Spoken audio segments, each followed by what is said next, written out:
Olá pessoal, tudo bom? Vamos ver aqui a dúvida do Binho. Tem uma dúvida. Tem IPCA 24 com taxas em torno de 2,6. Comprei em 2020.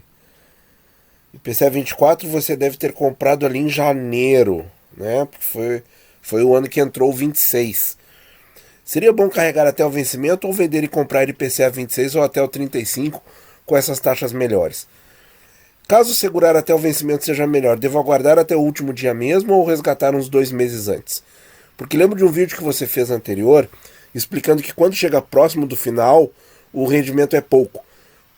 Procuro esses vídeos, mas não estou encontrando. Binho, a gente tem muito vídeo no canal, talvez nem eu encontre. Mas é o seguinte, aconteceu no IPCA 15, Tesouro IPCA Principal 2015, Tesouro IPCA Principal 2019 e Tesouro IPCA com juros 2020, tá? Aconteceu nesses 3 títulos, chegando ali alguns meses antes, e aí depende da dinâmica da taxa de juros, de quanto que vai estar a Selic, de quanto que vai estar a inflação. Sim, eles passaram a render, além de render como um reloginho, provavelmente rendendo muito pouco. Qual é a conta que eu propunha naquela época, certo? É você fazer o seguinte, você estima ali, no caso do Tesouro IPCA, tem que estimar a inflação, para ter uma ideia do VNA, porque o que você vai receber no vencimento é o VNA, supondo aí um IPCA 22 principal, acabando esse ano, 15 de agosto, certo? Supondo. Você vai estimar a inflação de agora até 15 de agosto, e vai ver ali o quão próximo ou quão longe ele está e qual é essa diferença. E compara, por exemplo, com o Tesouro Selic. É uma forma interessante de ver. Se o Tesouro Selic ganhar, aí vale a pena sair do papel antes. Se o Tesouro Selic perder, aí você fica até o vencimento. Sobre essa decisão aqui, o IPCA 24 a 2,6. Então, é uma taxa nos patamares de hoje baixa, mas na época era o que tinha, certo? Então não temos como fugir disso. Mas assim, depende do seu objetivo. Se você tem mais prazo do que 2024 e tá meio que no 0 a 0, tá aí empatando, tá sem prejuízo, pode valer a pena sim trocar o IPCA por um prazo mais longo. Só que cuidado com o 35, porque como ele tem um prazo bem maior que o 24 e o 26, ele vai oscilar mais. Então, claro que comprando com a taxa mais alta possível, menor a probabilidade dele oscilar para cima, porque não tem muito mais espaço para subir, né? Agora, oscilando para baixo, vai devolver um ganho de marcação de mercado muito maior, o 35, do que o 24 e o 26. Então assim, você tem que ver mais ou menos o que você quer. E se tá ali no 0 a 0, tranquilo, certo? Porque essa taxa de 2,6, se a gente for ver quanto que ela é líquida, menos a taxa B3, né? É 2%. Quer dizer, é um investimento ali que está meio que só acompanhando a inflação. Então eu até não veria problema em trocar por um título com mais prazo na casa dos 5%. Acharia até bem interessante. Aqui então, só rapidinho aqui. Boa noite, onde vejo o preço da Selic Over? Selic Over nem precisa procurar. A gente fala Selic Over porque é uma analogia com o overnight, que acontecia nos anos 80 e 90, que você deixava o dinheiro na conta corrente e tinha uma taxa de remuneração por esse dinheiro que se dava no overnight, pelo dinheiro passar a noite na conta corrente, no banco. No dia seguinte ele tinha um reajuste, uma correção monetária. Isso se chamava overnight, que é exatamente a taxa Selic de hoje, porque ela tem uma rentabilidade diária, ela tem uma capitalização diária, certo? Então a Selic aí do overnight, é mais parecida com o do overnight, ela, desde que começou o Tesouro Direto, ela sempre foi 10 basis points abaixo da Selic Meta, porque a Selic Meta é a taxa máxima da economia. de curto prazo, a taxa de juros de curto prazo máxima que o Banco Central aceita. E quando ela não tá, então tem uma margenzinha que tem que ficar. Essa margenzinha é 0,10% abaixo. Então se a Selic meta é 12,75, menos 0,10, 12,65 é o que rende a Selic de fato. É o que rende o 100% do CDI, é o que rende o Tesouro Selic, tá? E por que o Banco Central faz isso? Para não, justamente, ele não perder o controle da taxa central de juros. Quando a taxa tem algum evento de liquidez no mercado, em geral o Banco Central lança operações compromissadas em maior volume para conseguir, com o LFT, para conseguir segurar um aumento ou queda da taxa de juros. Muito bem. A Meire Silva faz uma pergunta muito interessante, muito na linha da pergunta anterior. Seria interessante sair do IPCA 26 e entrar nesse momento no IPCA 35 ou 45?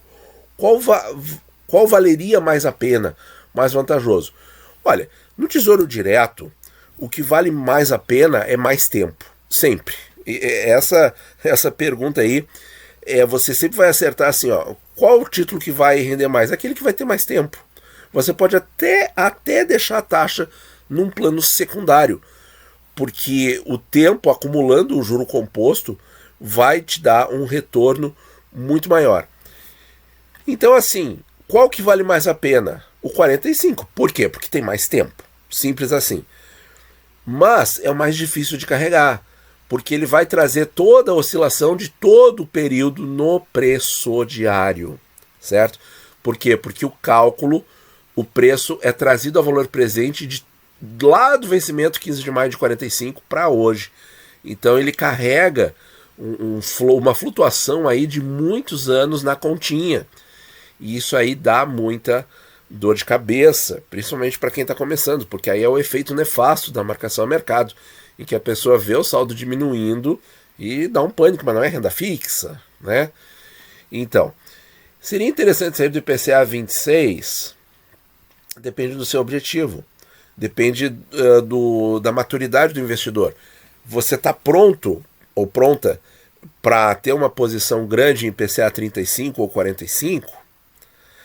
Se sim, eu até diria o seguinte: é muito mais interessante montar essa posição com dinheiro novo, certo? Porque o Tesouro IPCA 26 hoje em dia, ele está rendendo muito reloginho, ele está rendendo muito planinho, muito entre aspas linha reta, certo? Claro que eu estou usando aqui forças de expressão para dizer que ele não está praticamente sentindo a marcação a mercado. Ele está ali seguindo, aumentando um pouquinho. Por isso que olhar quartil de preço no IPCA 26 talvez não valha mais a pena, porque o VNA está disparando, certo? E aí ele automaticamente corre atrás disso. Como ele tem pouco tempo para acabar, ele não vai baixar muito, a taxa teria que subir muito, teria que ter um efeito muito forte na taxa para baixar o preço, por exemplo, para casa de R$3.000. Então, assim, talvez usar o preço não seja muito interessante. O Tesouro IPCA 26 pensou em comprar, comprou. Talvez seja assim. E é um papel que vai dar segurança, certo? Nesses anos aí, 2021, 2022, inflação na casa de 8, 9, 10%, IPCA mais 5, a gente vai ter entre 13, 15, 17% nesses anos depois, lá no vencimento. É muito interessante. E você vai ter isso antes do IPCA 35 e do 45. Então é um título que vai dar estabilidade para sua carteira, para o emocional. Eu acho que uma parcela sempre vai ter que ficar 10, 15, 20, 30%, não sei. Cada investidor vai definir isso aí, certo? Então, assim, o que eu faria? Eu manteria a posição no IPCA 26 e começaria a aportar no primeiro prazo mais próximo, no 35, e pelo menos uns 6 meses, e ficaria acompanhando o canal, acompanhando as cotações, acompanhando o que acontece com a taxa, com o preço, e vendo como é que eu me sinto, se eu durmo bem, se eu estou tranquilo, se estou confortável, se quando a taxa sobe, o preço cai, eu vejo aquilo como uma oportunidade e faço um esforço e compro mais. Então isso é o caminho correto. Então aí sim você está preparada, e aí pode, de repente, depois desse prazo, entrar no 45. Para fazer uma transição, porque é o seguinte, pessoal, Tesouro Direto é tempo. E isso que eu estou falando pode parecer muito óbvio, muito receita de bolo, mas é quem investe é que sabe. Quem investe é que sabe.